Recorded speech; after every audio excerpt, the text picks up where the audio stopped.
And there is former Goldman Sachs director Rajat Gupta, who is downtown. The second week of his insider trading case starts.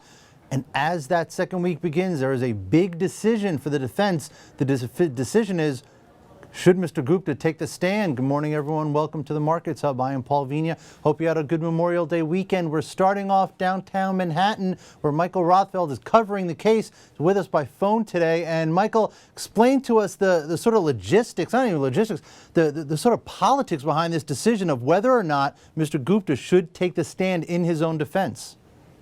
Well, it's really the biggest decision any defendant, and especially in a white-collar case where it's pretty complicated. The case is complicated, and a lot of it goes to what the person's intent was for the defense team to make, and they don't usually make it until after the prosecutors finish presenting their case. So they have probably another week or a week and a half before they have to decide. But basically, the issue is, do they think they're winning? Does the defense think they're winning after the prosecutors finish? And if they do, then they would most likely say, we're not going to put him on the stand because, the chances are that he could mess up or he could end up, doing badly and come off as arrogant and convict himself. Most defense lawyers say they'll never put their client on the stand.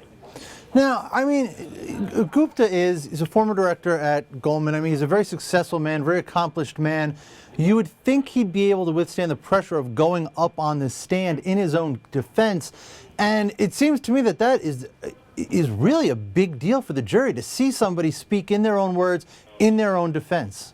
That's right, and you said it exactly right. He is very practiced. He's a public figure. He's spoken in public many times. He's spoken on television, and there's a few issues there. One is jury consultants who interview jurors say that they always want to hear the defendant testify. They expect that. So, and it's almost no matter what they end up saying on the stand, it's how they say it. And if they say it very convincingly, then they can do well and they can win some jurors over.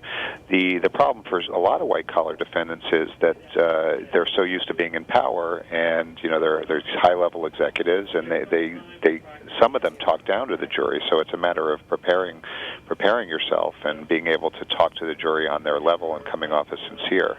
A lot of it has to do with their demeanor. It's funny, you make it sound a little bit like reporting the news. Hey, let me ask you about this. If he doesn't take the stand, does that play poorly with a jury? Does that sort of indicate to the jury maybe that he's trying to hide something, he doesn't want to get up there? What is the history of white-collar executives getting on the stand in their own defense?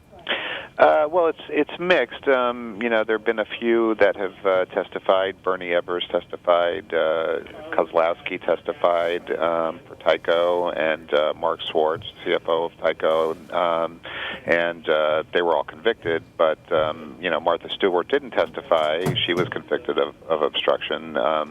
Sometimes they testify and it works. There was a guy from AOL, Kent Wakefield, and he testified. He got acquitted, and so it's mixed. But for the most part, they don't testify.